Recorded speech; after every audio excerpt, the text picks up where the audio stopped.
Assalamualaikum warahmatullahi wabarakatuh. Hai teman-teman, hari ini kita akan belajar materi tentang pengelolaan modal kerja. Lalu, apa sih yang dimaksud dengan pengelolaan modal kerja? Modal kerja adalah strategi dalam memelihara tingkat keseimbangan, aset lancar dan juga kewajiban lancar, seperti mengelola arus kas, persediaan, serta utang dan piutang perusahaan. Pada modal kerja, ini mencakup semua aset dan kewajiban yang dapat dengan cepat diubah menjadi uang tunai dalam siklus operasional dan bisnis. Ternyata modal kerja itu penting loh untuk kelancaran operasional. Apa saja sih pentingnya? Modal kerja penting untuk menjaga kelancaran operasional perusahaan yang mencakup persediaan, piutang, dan kewajiban jangka pendek. Nah, persediaan memastikan ketersediaan barang. Piutang mencerminkan uang yang diharapkan dari penjualan. Selanjutnya, kewajiban jangka pendek mencakup utang yang harus segera diselesaikan. Keseluruhan modal kerja memberikan pandangan tentang kemampuan perusahaan. Ada 3 definisi dasar dalam bab ini. Yang pertama itu ada working capital. Aktiva lancar sering disebut modal kerja karena aktiva tersebut berputar, yaitu digunakan dan kemudian diganti sepanjang tahun. Nah, yang kedua itu ada net working capital. Nah, didefinisikan sebagai aktiva lancar dikurangi kewajiban lancar. Nah, yang terakhir itu ada net operating working capital. Net working capital ini merupakan modal kerja yang digunakan untuk tujuan operasional. Net operating working capital berbeda dengan modal kerja bersih karena wesel bayar berbunga, dikurangkan dan kewajiban lancar dalam piutang net operating working capital. Ini adalah sebuah kebijakan investasi yang longgar. Di sisi lain, ketika sebuah perusahaan memiliki terbatas atau ketat atau bersandar dan berarti kebijakan investasi kepemilikan aset lancar diminimalkan. Kebijakan investasi moderat terletak di antara kedua ekstrim tersebut. Selanjutnya, 3 kebijakan alternatif mengenai ukuran kepemilikan aset saat ini. Yang pertama itu ada kebijakan investasi santai. Jumlah uang tunai, surat berharga, dan persediaan yang di bawah relatif besar, dan kebijakan kredit yang liberal menghasilkan tingkat piutang yang tinggi. Yang kedua itu ada kebijakan investasi terbatas. Kepemilikan uang tunai, surat berharga, persediaan dan piutang dibatasi. Yang terakhir itu ada kebijakan investasi sedang. Kebijakan investasi yang berada di antara kebijakan-kebijakan yang dibatasi. Ada 2 kebijakan pembiayaan saat ini. Yang pertama itu ada aset lancar saat ini, yang merupakan aset lancar dibutuhkan pada titik terendah dalam siklus bisnis. Kemudian ketika penjualan meningkat selama kenaikan aset lancar meningkat. Nah, yang kedua itu ada aset lancar sementara. Dibandingkan dengan aset lancar permanen, cara pendanaan kedua jenis aset lancar ini disebut cara perusahaan kebijakan pembiayaan aset lancar. Ada 3 pencocokan jatuh tempo atau pendekatan self-liquidating. Yang pertama itu ada pendekatan moderat. Pada gambar pertama, seluruh aset tetap ditambah aset lancar permanen dibiayai dengan modal jangka panjang, sedangkan aset lancar sementara dibiayai dengan hutang jangka pendek. Nah, yang kedua itu ada pendekatan relatif agresif. Pada gambar kedua mengilustrasikan suatu perusahaan yang lebih agresif yang membiayai sebagai aset permanennya dengan utang jangka pendek. Nah, yang terakhir itu ada pendekatan konservatif. Pada gambar ketiga menunjukkan garis putus-putus atas garis yang menunjukkan bahwa modal jangka panjang digunakan untuk membiayai seluruh aset permanen dan untuk memenuhi sebagai kebutuhan musiman. Mata uang dan surat berharga. Mata uang, alat transaksi yaitu uang kertas dan koin. Operator makanan cepat saji, kasino, hotel, bioskop, dan beberapa bisnis lainnya memiliki mata uang dalam jumlah besar. Namun pentingnya mata uang telah menurun seiring berjalannya waktu karena meningkatnya penggunaan kartu kredit, kartu debit, dan mekanisme pembayaran lainnya. Permintaan deposit. Giro biasanya dipakai untuk transaksi pebisnis. Deposito ini digunakan untuk transaksi membayar tenaga kerja dan bahan mentah, membeli aset tetap, membayar pajak, lunasi utang, membayar dividen, dan sebagainya. Teknik-teknik berikut digunakan untuk mengoptimalkan kepemilikan giro. Pertama, pegang surat berharga daripada giro untuk menyediakan likuiditas. Yang kedua, pinjam dalam waktu singkat. 3. Perkiraan pembayaran dan penerimaan lebih baik. 4. Mempercepat pembayaran. 5. Gunakan kartu kredit, kartu debit, transfer kawat, dan deposit langsung. 6. Sinkronisasi arus kas. Piutang usaha atau piutang dagang adalah dana yang harus dibayar dari pelanggan. Kebijakan kredit perusahaan adalah penentu utama piutang dan berada di bawah kendali administratif CFO atau Direktur Keuangan. Selanjutnya itu kebijakan kredit. Kebijakan kredit adalah seperangkat aturan yang mencakup periode kredit perusahaan, diskon, standar kredit, dan prosedur penagihan yang ditawarkan. Kebijakan kredit ini terdiri dari 4 variabel. Yang pertama, jangka waktu kredit atau periode kredit, yaitu lamanya waktu yang diberikan kepada pelanggan atau pembeli untuk membayar pembeliannya. Yang kedua, ada diskon. Diskon adalah pengurangan harga yang diberikan untuk pembayaran lebih awal. Diskon menentukan persentase pengurangannya dan seberapa cepat pembayaran harus dilakukan untuk memenuhi syarat diskon.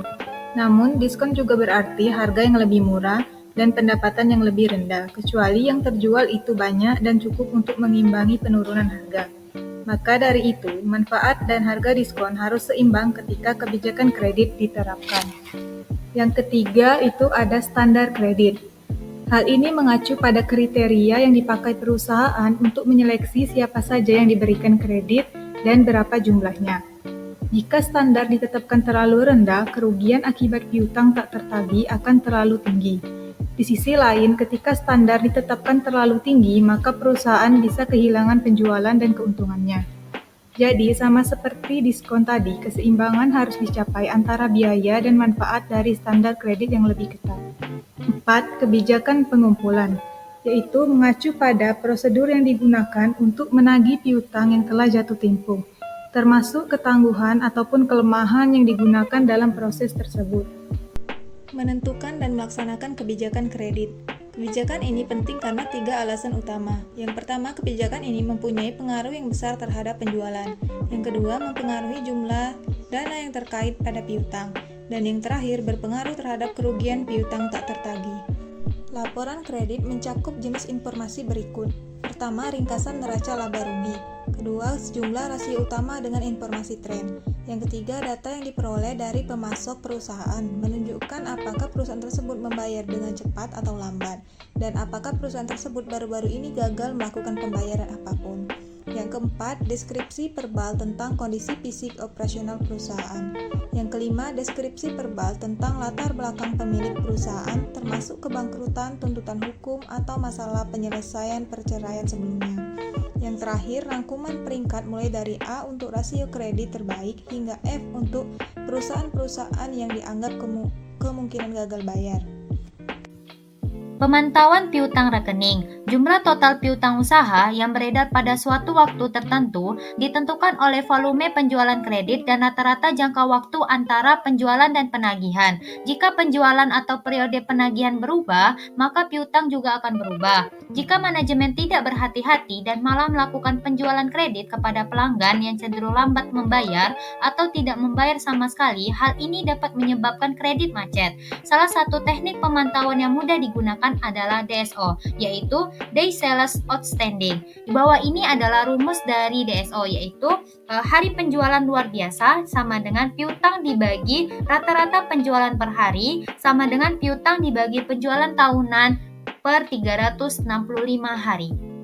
Hutang usaha atau kredit dagang, yaitu hutang yang timbul dari penjualan kredit dan dicatat sebagai piutang oleh penjual dan sebagai utang usaha oleh pembeli.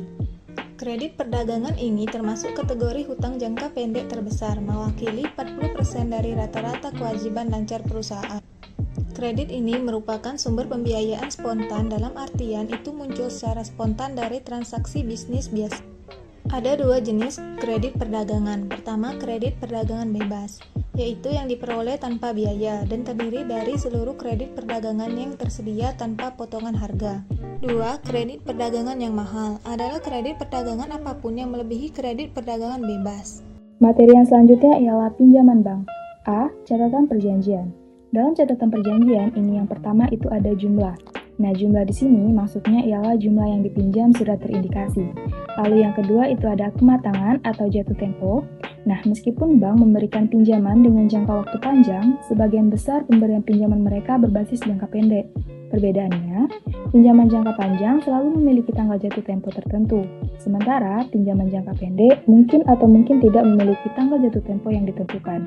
Lalu yang ketiga itu ada suku bunga. Suku bunga bisa tetap atau mengembang. Suku bunga tetap artinya akan tetap sama sepanjang masa peminjaman. Sementara suku bunga yang mengembang dapat berubah sesuai dengan kondisi pasar atau indeks tertentu. Lalu yang keempat itu ada hanya bunga versus diamortisasi. Nah, hanya bunga saja ini maksudnya hanya membayarkan bunga saja selama masa peminjaman. Sedangkan kalau diamortisasi, sebagian pokok dilunasi setiap tanggal pembayaran. Pinjaman diamortisasi ini bisa disebut juga dengan pinjaman asuransi. Lalu yang kelima itu ada frekuensi pembayaran bunga. Nah, untuk frekuensi pembayaran bunga ini tergantung pada perjanjian antara pemberi pinjaman dan peminjam. Umumnya, bunga dapat dibayarkan bulanan, triwulan, atau tahunan tergantung pada ketentuan perjanjian pinjaman. Lalu yang keenam ada bunga diskon, yang ketujuh ada pinjaman tambahan, yang kedelapan ada jaminan, yang kesembilan ada perjanjian perbatasan, lalu yang ke-10 ada jaminan pinjaman. Nah, yang B itu ada jalur kredit. Jalur kredit adalah perjanjian antara bank dan peminjam yang menunjukkan jumlah maksimum kredit yang akan diberikan bank kepada peminjam.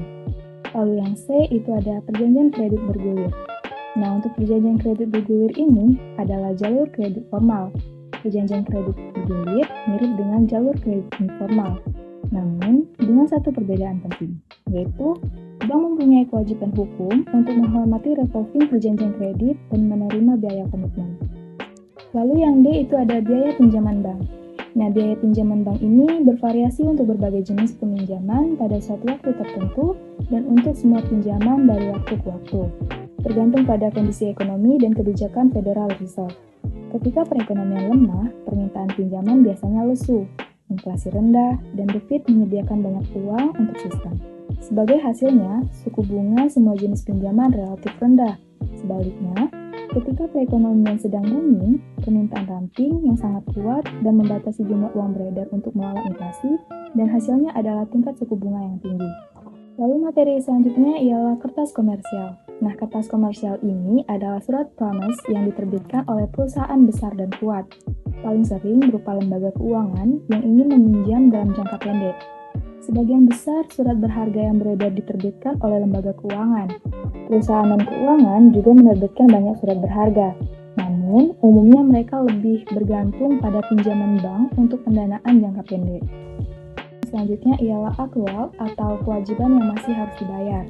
Nah, akrual ini merupakan bagian penting dari analisis keuangan untuk memahami kewajiban yang akan datang bagi perusahaan, mengacu pada kewajiban yang masih harus dibayar, seperti upah dan pajak yang muncul secara otomatis dari operasi perusahaan. Lalu ada materi yang terakhir yaitu penggunaan keamanan dalam pembiayaan jangka pendek. Nah, pinjaman terjamin adalah pinjaman yang dijamin dengan agunan, seperti persediaan atau piutang. Agunan ini memberikan kepercayaan kepada pemberi pinjaman dan dapat mempengaruhi tingkat bunga. Jaminan pinjaman dapat berupa saham, obligasi, peralatan, persediaan, piutang, tanah, dan bangunan. Nah, meskipun semuanya dapat dijadikan jaminan, umumnya perusahaan lebih memilih menggunakan tanah, bangunan, dan peralatan untuk pinjaman jangka panjang. Sementara, piutang dan persediaan lebih umum digunakan untuk pinjaman jangka pendek.